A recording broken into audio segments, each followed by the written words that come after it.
We have a lot of news today, and I have quite a few announcements for you, so let's get to it. First, on behalf of the President and the White House, we express our deepest condolences to the family of New York police officer Islam, who made the ultimate sacrifice in defense of his fellow New Yorkers. As the funeral services are held in New York City today, everyone at the White House is keeping the officer's family, friends, and fellow NYPD law enforcement officers in our thoughts and prayers. The President has always, and will always, proudly stand with our men and women in blue. May God bless Officer Islam and the other individuals who were tragically killed in this senseless act of violence. In other news, President Trump's working visit to Scotland was a huge success. In less than 48 hours, President Trump brokered the biggest, most impactful trade deal in history and prevented a war in Asia for the second time since he took office. We have never had a president who wields the full power of the United States to negotiate good deals for our country and its people like President Trump. This is what maximum leverage looks like.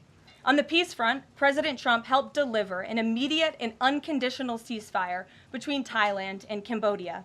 The two countries were engaged in a deadly conflict that had displaced more than 300,000 people until President Trump stepped in to put an end to it. The president spoke directly on the phone with the acting Prime Minister of Thailand and the Prime Minister of Cambodia to inform both leaders that unless they brought their conflict to an end, there would be no trade discussions or agreements with the United States. Almost immediately afterward, a peace was brokered that will save thousands of lives and allowed for trade negotiations with these countries to resume, and they have. The president has now ended conflicts between Thailand and Cambodia, Israel and Iran, Rwanda and the Democratic Republic of the Congo, India and Pakistan, Serbia and Kosovo, and Egypt and Ethiopia. This means President Trump has brokered, on average, about one peace deal or ceasefire per month during his 6 months in office. It's well past time that President Trump was awarded the Nobel Peace Prize. I know the topic of Israel is on everyone's mind. I have an update from Special Envoy Steve Witkoff, who I got off the phone with this morning. Special Envoy Witkoff and Ambassador Huckabee had a very productive meeting with Prime Minister Netanyahu and other officials today in Israel on the topic of delivering much-needed food and aid to Gaza. President Trump is a humanitarian with a big heart, and that's why he sent Special Envoy Witkoff to the region in an effort to save lives and end this crisis. Tomorrow, Special Envoy Witkoff and Ambassador Huckabee will be traveling into Gaza to inspect the current distribution sites and secure a plan to deliver more food and meet with local Gazans to hear firsthand about this dire situation on the ground. The Special Envoy and the Ambassador will brief the President immediately after their visit to approve a final plan for food and aid distribution into the region, and we will provide more details for all of you once that plan is approved and agreed on by the President of the United States. On the trade front, the President secured a historic trade agreement with the European Union that puts America first and fundamentally strengthens the economic relationship between the two largest economies in the world. This deal delivers on two of President Trump's core promises on trade, supercharging America's manufacturing capacity and opening up foreign market access to American businesses. The deal guarantees that American businesses will have unprecedented levels of access to the European Union markets to export our American-made goods.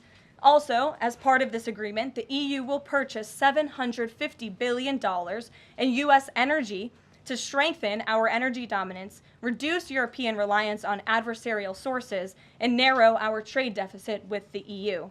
The EU will also make new investments of $60 billion in the United States, in addition to the more than $100 billion the EU companies already invest in the U.S. every year. All of these massive purchases and investments will happen by the end of 2028. What we are watching is President Trump rebuilding the greatest economy in the history of the world and simultaneously proving the so-called economic experts wrong at every turn. Media pundits said a trade deal with the EU this monumental and beneficial to America would be impossible, but President Trump made it happen. The so-called economic experts repeatedly said that the American economy would be in a recession this summer. Well, summer is here. It's almost over. And that recession does not exist. Yesterday, in fact, real GDP growth in the second quarter increased at a 3.0% annual rate significantly above expectations. President Trump's America First policies are driving economic growth, as he always said they would. And this growth is being driven by the private sector, not the government. Federal government spending fell for a second straight quarter, while real business fixed investment rose by nearly 2% following its first quarter surge. President Trump is right-sizing government spending, reversing the damage done by the Biden administration, and allowing the private sector to flourish. The same so-called experts claimed that President Trump's tariffs would spike inflation and hurt American consumers. But consumer spending growth just accelerated, and inflation remains right on track. For the past 5 straight months, core inflation has come in below market expectation and remains in line with the Fed's 2% inflation target. Meanwhile, customs and tariff revenues have already totaled more than $150 billion since President Trump took office, leading to the first June budget surplus in nearly a decade. Those revenues will skyrocket even further starting tomorrow when new reciprocal tariff rates take effect. President Trump is restoring America's economic sovereignty by reducing our reliance on foreign countries, boosting investment in the U.S. to the tune of trillions of dollars, and creating hundreds of thousands of high-paying jobs for the American people. With America finally put first on trade and the largest middle-class tax cuts in history and other pro-growth provisions of the One Big Beautiful Bill beginning to take effect, the American economy will boom like never before over the course of the next 3.5 years, thanks to the president's vision. Finally, as you all know, the president signed an executive order earlier this year to solve the problem of exorbitant pharmaceutical pricing. According to recent data, the prices that Americans have been paying for brand name drugs are more than 3 times the price other similarly developed nations pay. The president is determined to solve this problem and took further action today. He has signed 17 letters to pharmaceutical companies' CEOs. And I would like to read you one of these letters to the CEO of Eli Lilly. All of these letters will be provided to you following this briefing. This is to the CEO of Eli Lilly from the President of the United States. On May 12, 2025, I signed an executive order delivering most favored nation prescription drug pricing to American patients to stop global freeloading and guarantee that Americans pay the same prices enjoyed by other developed nations. Right now, brand name drugs in the United States are up to 3 times higher on average than anywhere else for the identical medicines. This unacceptable burden on hardworking American families ends with my administration. Most proposals the Trump administration has received to resolve this critical issue promised more of the same, shifting blame and requesting policy changes that would result in billions of dollars in handouts to industry. Moving forward, the only thing I will accept from drug manufacturers is a commitment that provides American families immediate relief from the vastly inflated drug prices and an end to the free ride of American innovation by European and other developed nations. Accordingly, I'm calling on Eli Lilly and Company and every manufacturer doing business in our great country to take the following actions within the next 60 days. Extend the most favored nation pricing to Medicaid, guarantee most favored nation pricing for newly launched drugs, return increased revenues abroad to American patients and taxpayers, provide for direct purchasing at most favored nation pricing. The President's team, including Secretary Kennedy and Administrator Oz, stand ready to implement these terms. The President expects to further engage with them immediately in good faith to deliver relief for American families. Make no mistake, a collaborative effort towards achieving global pricing parity would be the most effective path for companies, the government, and American patients. But if you refuse to step up, we will deploy every tool in our arsenal to protect American families from continued abusive drug pricing practices. Americans are demanding lower drug prices, and they need them today. Other nations have been freeloading on U.S. innovation for far too long, and it is time they pay their fair share. I look forward to your binding commitments to each of these goals by September 29th, 2025, and my team stands ready to assist with implementation questions. Thank you for your immediate attention to this vital national priority. Signed, President Donald J. Trump. Again, to the CEO of Eli Lilly, This letter, in its form, has been designed for each of the 17 major drug and pharmaceutical companies in the United States, and we're happy to provide you the full list. And I believe you will see all 17 letters popping on Truth Social very shortly, so you can look out for those, and I'm happy to take any further questions. Before we get to questions, I do have one other announcement from the White House and from the President. We are proud to announce that the construction of the new White House Ballroom will begin. For 150 years, presidents, administrations, and White House staff have longed for a large event space on the White House complex that can hold substantially more guests than currently allowed. President Trump has expressed his commitment to solving this problem on behalf of future administrations and the American people. The White House is one of the most beautiful and historic buildings in the world. Yet the White House is currently unable to host major functions, honoring world leaders in other countries without having to install a large and unsightly tent approximately 100 yards away from the main building's entrance. The White House State Ballroom will be a much-needed and exquisite addition of approximately 90,000 total square feet of innately designed and carefully crafted space with a seated capacity of 650 people, which is a significant increase from the 200-person seated capacity in the East Room of the White House. In recent weeks, President Trump has held several meetings with members of the White House staff, the National Park Service, the White House Military Office, and the United States Secret Service to discuss design features and planning. President Trump has chosen McCreary Architects as the lead architect, which is well known for their classical architectural design and based right here in our nation's capital.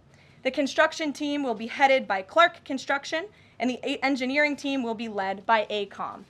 The project will begin in September 2025, and it is expected to be completed long before the end of President Trump's term. President Trump and other donors have generously committed to donating the funds necessary to build this approximately $200 million structure. The United States Secret Service will provide the necessary security enhancements and modifications. The White House Ballroom will be substantially separated from the main building of the White House, but at the same time, its theme and architectural heritage will be almost identical. The site of the new ballroom will be where the small, heavily changed and reconstructed East Wing currently sits.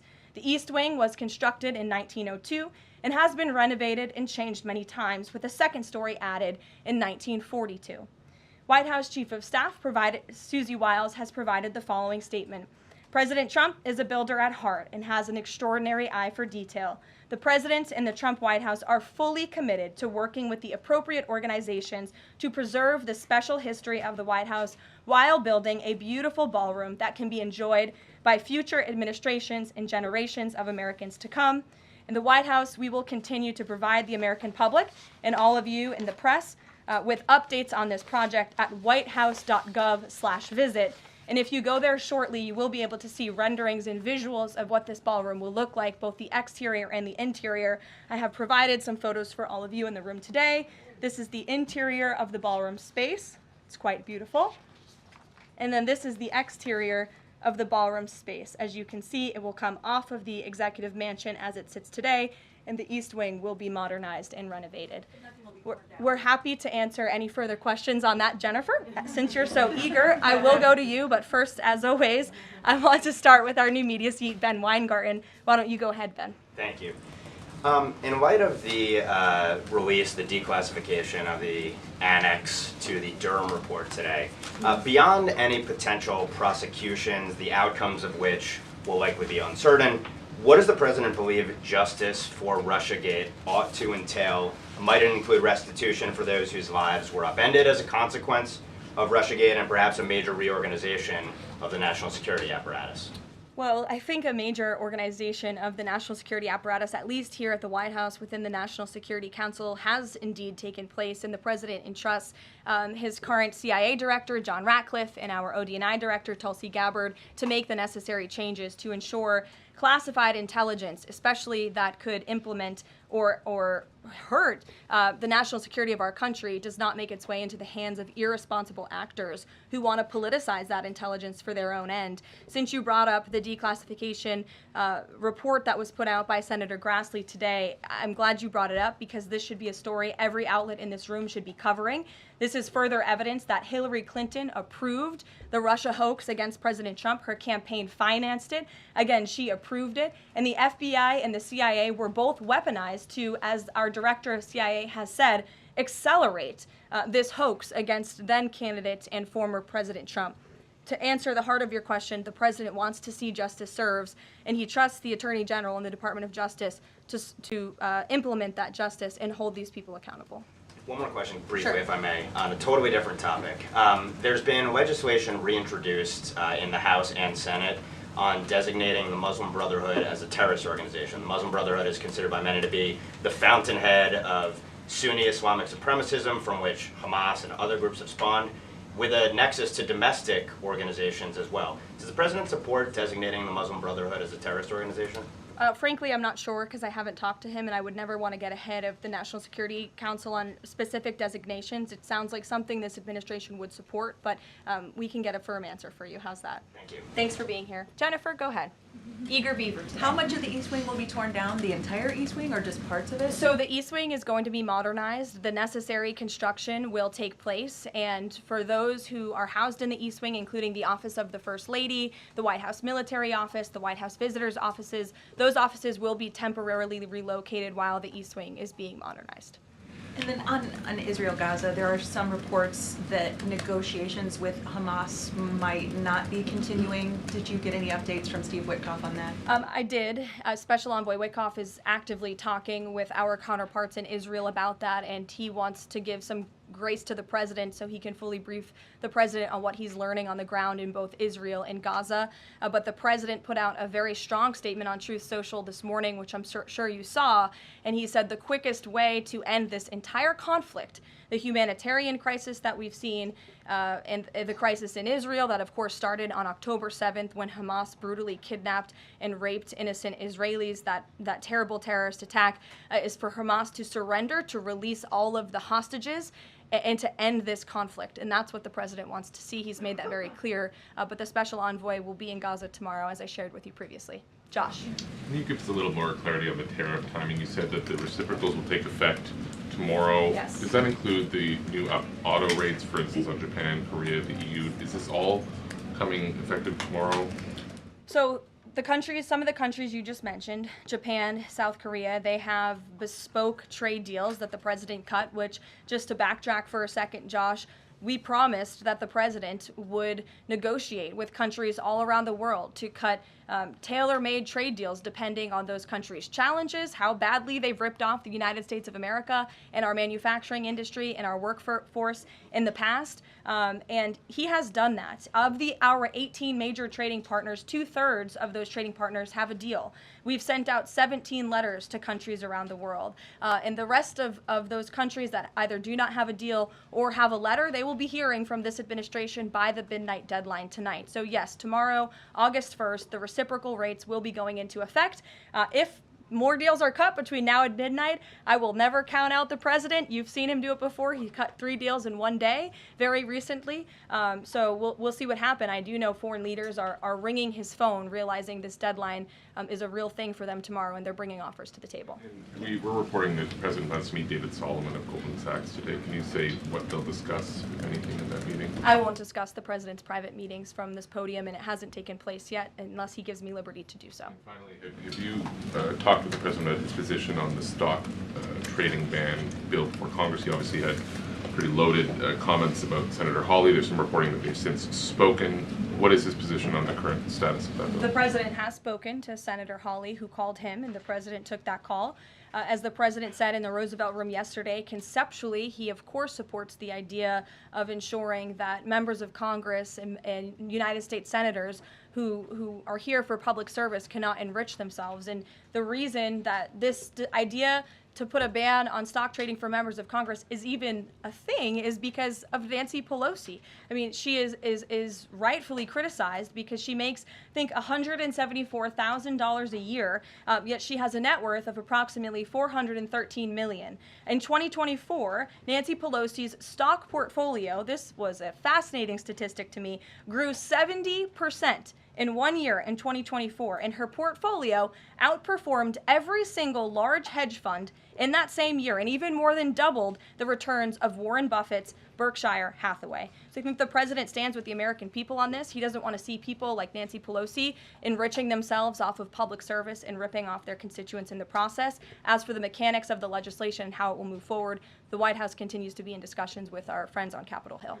Emily, in a new seat today. Thanks, Caroline. I wanted to ask about this report that the president wants to host a G20 meeting at Trump Durrell. How is he going to do that, considering all the preparations that have been going on in South Africa? And also, would that be seen as his businesses possibly profiting from hosting this kind of meeting? I would reject that premise entirely. We have announcements and details forthcoming on the G20, but my understanding is no firm announcement is ready to be made at this time. I did see the report, but we're not in a place to confirm it just yet. Michelle? Just on the tariffs, what are the logistics for imposing those? Does the president have to sign an executive order tonight? What's the timing of that? Yes, and he will be signing an executive order at some point this afternoon or later this evening. And as always, we'll keep you posted when that happens, and it will be released from our office. And there's some of these countries that have they all had contact with U.S. officials, or are there some countries that are going to get letters that have had no opportunity to negotiate with the United States? Well, there's a lot of countries that I know have reached out. I believe it's upwards of 200 countries around the world have reached out to the trade and tariff team. Of course, as I said previously and the president said, we're going to prioritize our key trading partners, which we have done. Like I said, of the 18, 2/3 of those we have cut these tailor-made deals with. But I do know that the trade team has been working around the clock to try to be in correspondence with as many countries as possible. But if they haven't heard from us yet, they will in the form of a letter or an executive order by midnight tonight. We'll go to the back. Sure, go ahead. In the back left. Thank you. Amanda, yes. Thank you very much. I have a ask about the U.S. Amanda, you can go on. U.S. and South Korea tariff negotiations. At the tariff negotiation between South Korea and the United States concluded yesterday. President Trump stated on his SNS, Truth Social, that he would announce the specific details of the investment in the United States at the South Korea-United States summit in 2 weeks. My question is this tariff negotiation a final agreement, or is further negotiation necessary? Well, yes, as you know, the president met with representatives of the Republic of South Korea here at the White House yesterday, and they did, in fact, reach a deal. And South Korea will pay a 15% tariff rate, including 15% on autos, while providing historic market access to American goods like autos and rice. Korea will purchase $100 billion in American energy by 2028. And the centerpiece of this deal is that South Korea has agreed to invest $350 billion at the president's direction to revitalize American industry. 90% of those profits will go to the United States government to help pay down our debt and for other matters at the president's choosing. So it was a very successul meeting yesterday. When is set up the further U.S.-South Korea summit day? I'll get you something on that. I don't have it at my fingertips. Okay, Amanda. Thank you, Caroline. There are a number of congressional Republicans who have raised the alarm about the fact that roughly 80% of pharmaceuticals are either manufactured or their precursors are manufactured in either China or India. There are some pieces of legislation, some recommendations, which include either onshoring, nearshoring, or friendshoring, those components of that. Do you know if the president intends to throw the weight of the executive behind that? I don't have any updates for you at this time. I do have an update on our EU trade deal. I stand corrected. It's not $60 billion in investments. It's $600 billion in investments. I want to make that very clear. And I personally watched the president behind closed doors with the European president in Scotland negotiating this deal. And he got the most juice out of that squeeze that he could. And he was constantly looking out for America's interests. So I just wanted to clarify that one point. Deanna. Thanks, Caroline. For the countries that don't have a deal yet, should we be looking at the April 2nd chart at all? Or is he negotiating and talking about having a set tariff rate, 10%, 20%? Those discussions are taking place with the trade team today, and again, we'll provide further guidance with that executive order once it is signed, and the answer to that question will be in that executive order. Is he looking to provide any more extensions today after his phone call with Mexico? Is there any other conversations like that? I do know that other foreign leaders around the world have reached out, and if the president decides to share the conclusions of those calls with all of you, he will do so himself. But I do want to reiterate what the president said about Mexico. Mexico is still paying tariffs. They're paying a 25% tariff on fentanyl, 25% tariff on cars, a 50% tariff on steel, aluminum, and copper. And additionally, Mexico has agreed to immediately terminate its non-tariff trade barriers, of which there are many. And as the president said, we will continue to talk to Mexico over the next 90 days with the goal of signing a larger trade deal. The key to this, again, is Mexico has agreed to terminate those non-tariff barriers and to continue to work with us in good faith. Mexico is a very unique situation of all the other countries around the world because, of course, we share our southern border with Mexico, which we've seen an increase in cooperation between Mexico's President Claudia Sheinbaum and our administration on clamping down on drug trafficking and human trafficking at the southern border. We appreciate those efforts and will continue to work in good faith and to continue to have these trade discussions as well. Joey. Yeah, thanks, Caroline. Just clarifying on a previous question. President Trump has indicated he's been looking at either 15% or 20% baseline universal tariff. Has he landed on one of those yet? I won't get ahead of the president on that baseline announcement. And then secondly, what did Treasury Secretary Bessent mean yesterday when he called the new Trump accounts for newborns a, quote, backdoor to privatizing Social Security? Does the administration view this new Trump accounts as a way to, in the long term, perhaps privatize Social Security? What the Secretary of Treasury was saying and what this administration believes is that these Trump newborn accounts, which is an incredibly creative and great provision that was in the One Big Beautiful Bill for newborn babies and families and future generations of Americans, will help supplement, not substitute, Social Security. The Trump administration is wholeheartedly committed to protecting Social Security. The president did it in his first term. He's doing it again in this term. But these newborn accounts are another revenue stream for young people to watch their money grow throughout their lives and to one day be able to access those funds so they can hopefully build a home and live the American dream. Jake. Just one follow-up on tariffs and then one not. Is the president at all considering extending the August 12th China deadline at all? Is that in consideration? So look, on China, you heard from the president on Air Force One when we were returning from Scotland. You've heard from the Treasury Secretary as well, Ambassador Jameson Greer. They just spent 2 days in Geneva for their third round of talks with China.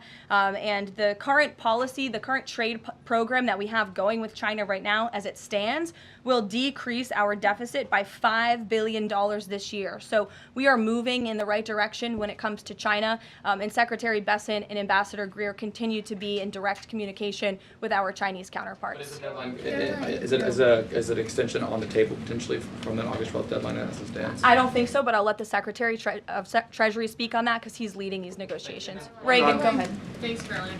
There's growing frustration that more of Trump's nominees haven't been confirmed. Why does the president think Senate Republicans are so behind, and has he had any further conversations with Leader Thune about it?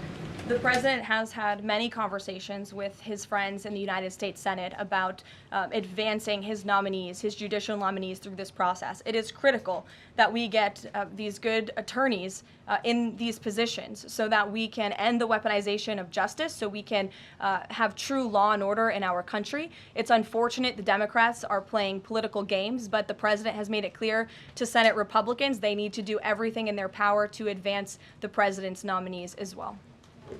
Kelly, go ahead. Caroline, thank you.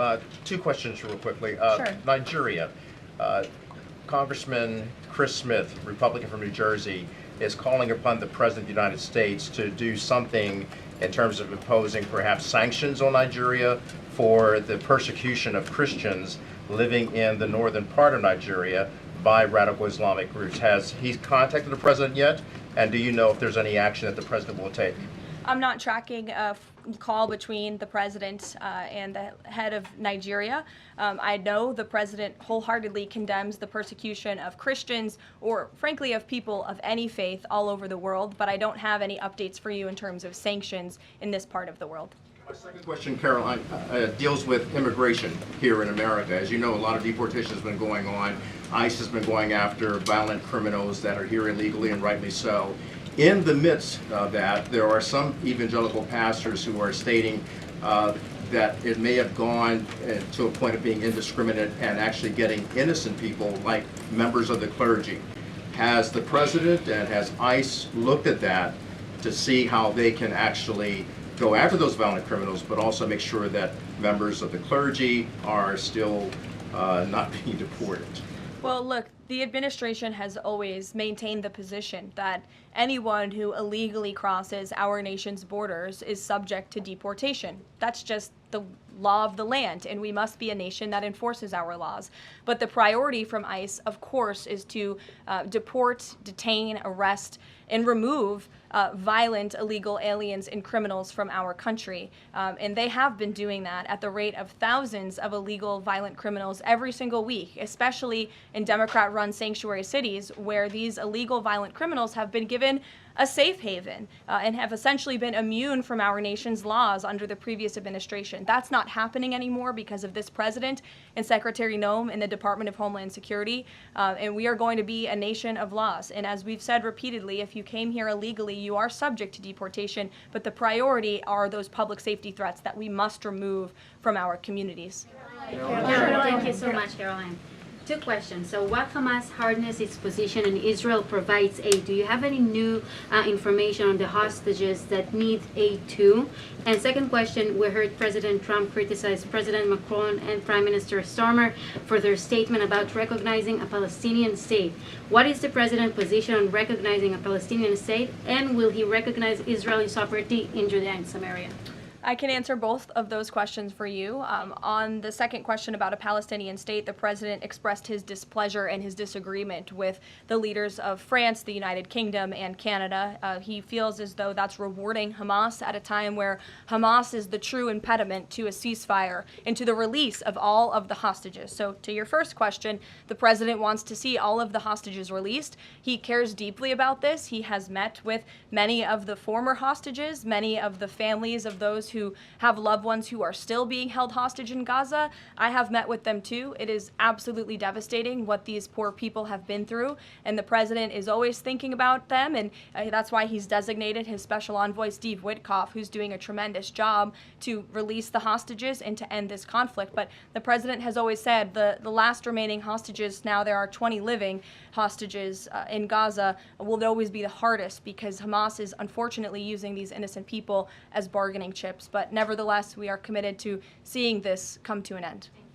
Elizabeth. Thanks, Caroline. Part of the settlement with Brown prohibits it from performing transgender procedures or prescribing hormone, puberty blockers, that type of thing. Will eliminating these types of procedures be a priority for the Trump administration in negotiations with other universities?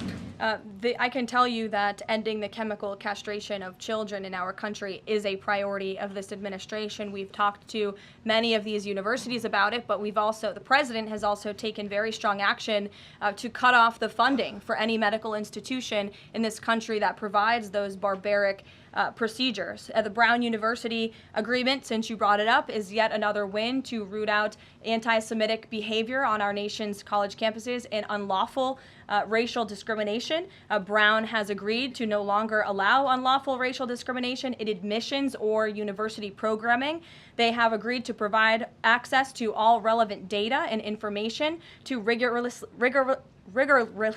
rigorously assess compliance with its commitment to merit-based admissions, and they will pay $50 million over 10 years to state workforce development organizations that comply with anti-discrimination laws, supporting regional economic growth and career opportunities. Brown will also adopt the definitions of male and female from President Trump's executive order, defending women and gender ideology extremism for women's sports, programming, facilities, and housing. Brown will no longer perform gender reassignment surgeries on minors or prescribe them puberty blockers or cross-sex hormones. And Brown will take steps to improve the campus climate for Jewish students and combat anti-Semitism on their campus. This is yet another huge win for American students and for those who love our country and want to abide by our country's laws. On the topic of defending women from gender ideology extremism and helping women's sports, the president will be signing an executive order at 4 o'clock today with some very famous professional athletes whom I'm sure you all know. And that executive order will be focused on strengthening athletics in our country and making America healthy again. And we are going to re-implement the presidential fitness test in America's schools, which is, I think, something all Americans can get behind. So you'll hear from the president in 2 hours, and we will see you all there. Thank you.